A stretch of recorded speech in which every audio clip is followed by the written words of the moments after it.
So now that we've discussed your computer, your storage devices, now we're going to get into digital audio workstations, or DAWs.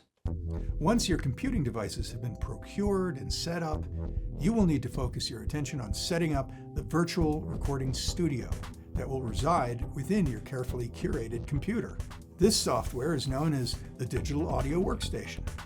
There are many options here, and you will need to study those before you make your decision. Initially, if you have a Mac, you can crack open GarageBand to see what a simple DAW looks like. It is included with all Macs, so you don't have to download anything.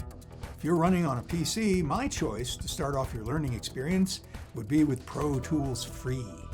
Pro Tools is the standard DAW used in most studios, so why not start off with a tool most of the pros are using everywhere? Pro Tools Free is also available for Macs, and in my opinion, would be the better way to go if you were on that platform. Please know, however, that I am by no means a Pro Tools snob. In fact, I use another DAW in my home studio. There are many other free options out there besides Pro Tools Free, so look around. And I will say this about Pro Tools, though. It is the standard DAW used in almost every recording studio in the world. And because of this, you can take your project from one studio to another and simply plug in. Bang, you're ready to go. Every pro engineer will know how to work in a Pro Tools environment. Now, I don't advise starting out with a full-featured advanced DAW. It's too overwhelming. You need to work your way up. GarageBand and Pro Tools Free are perfect because the feature set is limited to what you need to learn and use at the beginning of your musical recording journey. But that shouldn't stop you from investigating the wild and wonderful world of professional workstations. You are eventually going to graduate to a professional one with more advanced features. And the more you research now, the more you will absorb and learn. And this will give you the smarts you will need to choose your forever DAW wisely. Although Pro Tools is the studio standard DAW, there are many others out there that are just as powerful, just as advanced, and for some, easier to learn and use. You need to examine all of them in your music production journey. Which one you ultimately choose depends entirely on your particular workflow preference and the type of music you're creating. For example, in my home studio, I use Cubase Pro.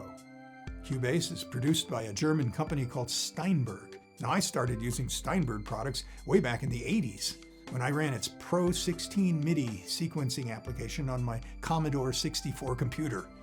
They're a great company, and I've stuck with them ever since. I love the flow of the Cubase Pro interface. There are beat producers that prefer using FL Studio.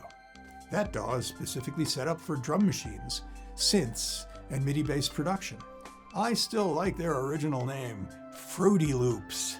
Many music producers enjoy Reason.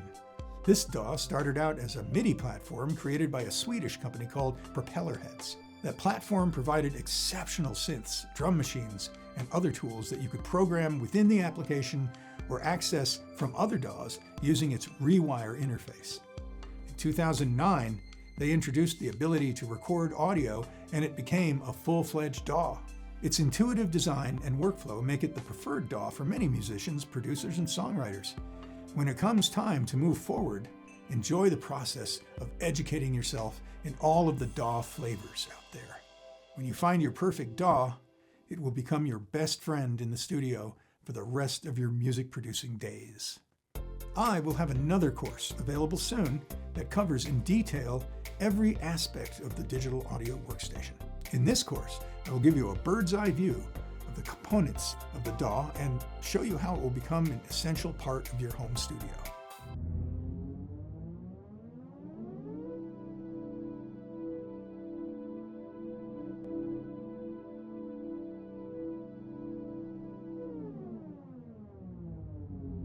A digital audio workstation is made up of several screens that manipulate different aspects of the recording process.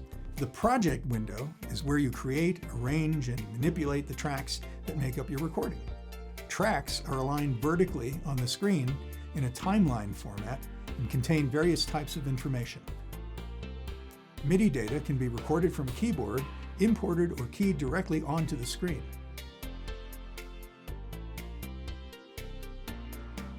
Audio is recorded via a mic or line-level input sources, imported via audio files, or is created by bouncing audio from other tracks. You can create marker tracks, tempo tracks, or time signature tracks.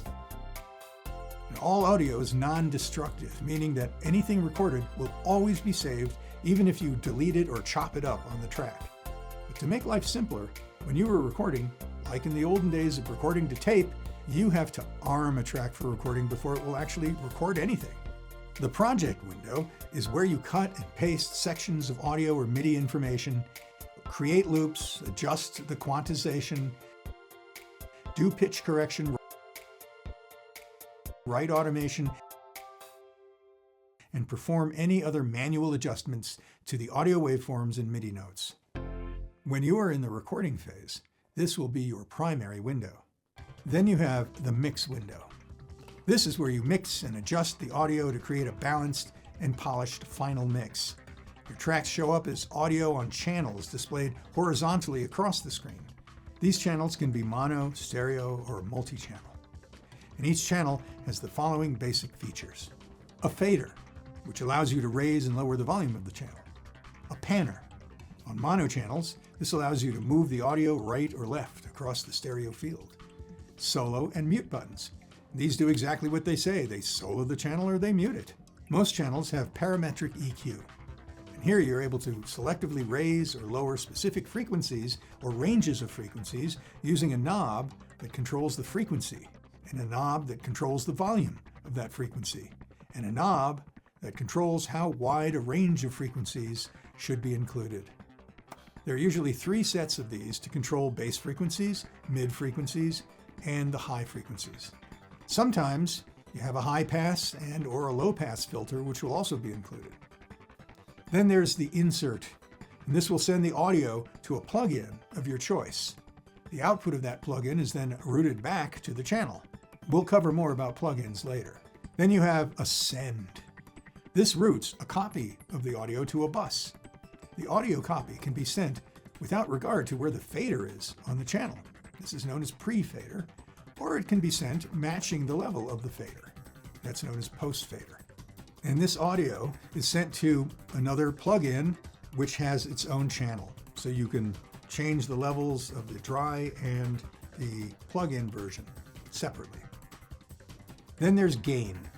Used mostly for incoming signals from a microphone, this knob controls the level or volume known as gain of the incoming audio signal.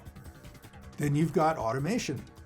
Buttons on each channel allow you to write or read the automation of many of the parameters on the channel. Next, we'll talk about auxiliary or aux buses. An aux bus is a channel that allows you to route audio from multiple individual channels to a common destination, typically an effects processor or plugin. This allows you to apply the same effect, reverb, delay, chorus, to multiple channels simultaneously. You can also use it for parallel processing, sending audio to an effect on its own channel while keeping the original audio. This is what we were talking about when we were talking about sends. You're sending the signal to an auxiliary bus. And this allows you to use the 2 faders to blend the signals for more dynamic control. Submixing or grouping multiple channels onto a single fader allows you to be able to use a single fader to control, for example, an entire set of drums or multiple background vocals or a horn section. Finally, you can use aux channels to create and assign separate monitor and headphone mixes. And then we have plugins. These are the little software gems that you use to add reverb, delay, compression, EQ, chorusing, pitch shifting, limiting, smashing, twisting, or anything else one could possibly think of to modify the sound of an audio signal. If you're not sending the audio out to a piece of physical hardware and then bringing the altered audio back into the DAW, then you are using a plugin to achieve this. Plugins can be included in the DAW by the manufacturer or brought in as external effects, which you purchase or download for free. They are assigned via a channel's insert or are placed into an aux bus, which will allow the plugin to affect any channel sent to that bus. In a DAW, each plugin will have a screen to allow you to manipulate its various controls. They are your spices, chef. Use them wisely. Then we have the master section. Each channel ultimately needs to be sent somewhere.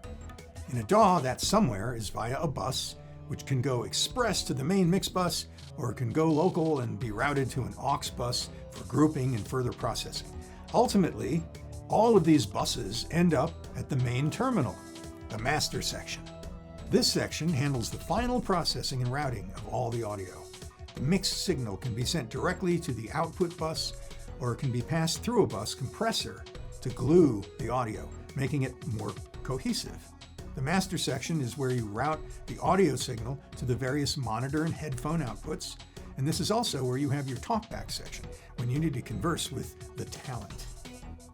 The DAW is where you assign the ground rules upon which the project will abide. You set the sampling rate and bit depth, the tempo, and the time signature. When you export a song to a file, you set whether it will be saved as a WAV file or an MP3, among others. The DAW will save a number of different project files along the way, allowing you to bring the project back up later exactly the same way you left it. Finally, it allows you to export your tracks into mono, stereo, or multi-channel output and determine whether the output should be in WAV, MP3, or some other format. From the beginning of a project to the end, you will live in your DAW. So you need to make sure that you are comfortable with the one you decide to work with.